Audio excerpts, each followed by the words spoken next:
Et si tu pouvais vivre l'épreuve avant le jour J? Ah, voilà une bonne chose. Effectivement, lorsqu'on prépare un concours ou un examen, la difficulté qu'on peut rencontrer, c'est l'inconnu, c'est le stress qui est lié à des choses qu'on ne connaît pas. Et effectivement, si on pouvait connaître tout ça avant, il est certain que ça nous faciliterait grandement la vie. Et c'est ce que je vais essayer de vous montrer dans cette vidéo. Comment acquérir la technique qui va vous permettre d'avoir déjà vécu la situation et donc de ne pas être en panique le jour de l'épreuve, qu'elle soit une épreuve écrite, qu'il s'agisse d'une épreuve écrite ou d'une épreuve orale. Si on a déjà vécu la situation, il est certain qu'on aura beaucoup moins peur. Donc c'est ce que je vais vous montrer dans cette vidéo immédiatement. Alors vous l'avez peut-être compris, la manière de connaître au préalable l'épreuve, c'est de la faire. Et oui, alors je ne vais pas vous dire d'aller une fois au concours et de rater l'épreuve exprès pour l'année d'après, ça serait un peu stupide. Encore que j'encourage quand même les gens qui ne se sentent pas prêts, peut-être à y aller à l'épreuve de concours. Tant pis, vous n'êtes pas prêts, vous ne l'aurez pas, mais au moins vous aurez déjà vu les conditions réelles pour passer ce concours et ça peut être finalement assez intéressant. Mais ça, c'était une petite parenthèse. Moi, ce que je vous propose, c'est de faire des examens blancs, c'est de faire des écrits blancs, c'est de faire des oraux blancs. Et de cette manière, vous allez vous habituer à l'épreuve. Il n'y a pas de secret. Je l'ai dit souvent, c'est comme un sportif. Si vous vous entraînez pas avant, ça ne va pas fonctionner. Donc il est essentiel de faire des examens blancs parce que ça va vous permettre d'identifier vos erreurs. Et oui, on en fait tous des erreurs. Mais peut-être que vous allez vous apercevoir que vous êtes trop long dans la lecture. Peut-être que vous apercevoir que vous êtes trop long dans l'écriture. Peut-être que vous allez vous apercevoir que vous avez des difficultés pour faire le plan. Ça, c'est pour l'épreuve écrite. Pour l'épreuve orale, peut-être que vous allez vous apercevoir que vous avez du mal à tenir votre présentation dans les temps. Peut-être que vous allez également voir que tel ou tel passage de votre parcours n'est pas forcément intéressant. Donc vous voyez que le fait de le faire en condition de faire des examens blancs, ça va vous permettre de vous familiariser avec l'épreuve, d'évacuer du stress, de voir un petit peu quelles sont les erreurs que vous êtes susceptibles de faire et donc que vous ne ferez plus. Je dis très très souvent quand je fais passer des oraux d'entraînement à des élèves, je leur dis toujours, mais c'est pas avec moi qu'il faut être bon, c'est pas grave. Vous êtes planté aujourd'hui, par contre on a identifié telle erreur, telle erreur, telle erreur. Et ça, ce sont des erreurs qu'ils ne font plus, bien évidemment, en tout cas je le souhaite, au moment de leur vrai oral. Et c'est comme ça que des fois il y a le point ou le point et demi qui manque à beaucoup de monde, que les gens qui se sont préparés en conditions réelles réussissent à obtenir, et comme quoi il est important de s'entraîner. Mais s'entraîner, c'est la première chose, mais il n'y a pas que ça, et je vais vous dire maintenant ce qu'il va falloir mettre en place pour pouvoir réussir à tous les coups. Mais ça, c'est maintenant. Vous avez compris qu'il fallait faire des examens blancs. Maintenant, il va falloir les faire dans certaines conditions, il va falloir mettre en place une stratégie. Alors moi, ce que je vous conseille de faire déjà, c'est d'une part, premier point, de planifier vos examens blancs. Voilà, samedi, de 8h à midi, je serai en examen.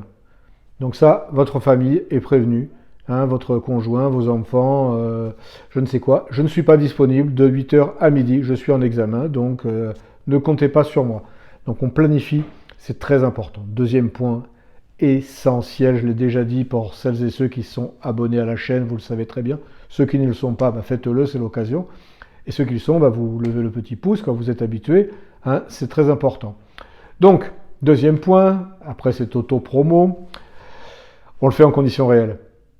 Vous allez vous mettre à une table, vous allez virer tout ce qu'il y a sur la table, vous n'allez avoir que les documents, en conditions réelles, peut-être un verre d'eau, peut-être une barre de chocolat, enfin ce que vous voulez, comme si vous étiez en examen. C'est essentiel pour vous habituer, pour habituer votre cerveau, ce qu'il y a là-dedans, à bien travailler. Et surtout, vous le faites en conditions réelles, mais en temps réel. Vous ne dites pas, allez, je finis, il me reste 5 minutes. Non, stop! Quand le chrono s'arrête, on arrête. On ne cherche pas à dire, je finis ma phrase. Non, on le fait comme dans les conditions réelles. C'est de cette manière-là que vous allez pouvoir voir si vous avez fini. C'est comme dans les émissions à la télé, là. Quand ils cuisinent, hop, on lève les mains, c'est fini, on arrête. Là, c'est pareil, vous le faites comme ça et vous allez voir à quel moment vous aurez perdu du temps. Et dans un troisième temps, où vous avez la chance d'avoir quelqu'un qui peut vous aider dans la correction de vos devoirs écrits ou oraux, d'où l'intérêt d'être accompagné, hein, je le dis souvent lorsqu'on prépare un concours. Mais sinon, vous aurez mis en place préalablement une grille d'évaluation qui va vous permettre de corriger vos devoirs. C'est important parce qu'on améliore que ce que l'on mesure, que ce que l'on corrige. Si vous ne vous corrigez pas, ça ne servira à rien. Donc je compte vraiment, alors après il faut être honnête avec soi-même, ça ne sert à rien d'être généreux ou d'être trop sévère, hein, mais il faut, voilà, en fonction des critères qu'on s'est fixés préalablement, bien évaluer sa prestation.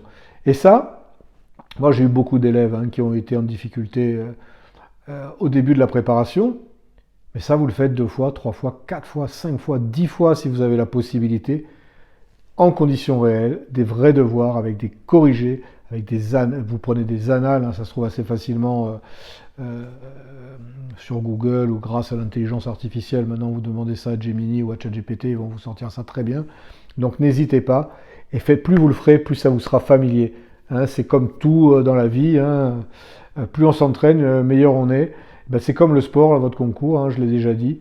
Vraiment, vous vous entraînez, vous vous évaluez, et vous allez voir que vous allez progresser, que le jour J, ça va être du gâteau, parce que vous serez dans un environnement familier. La seule mauvaise nouvelle de tout ça, c'est que ça demande du travail.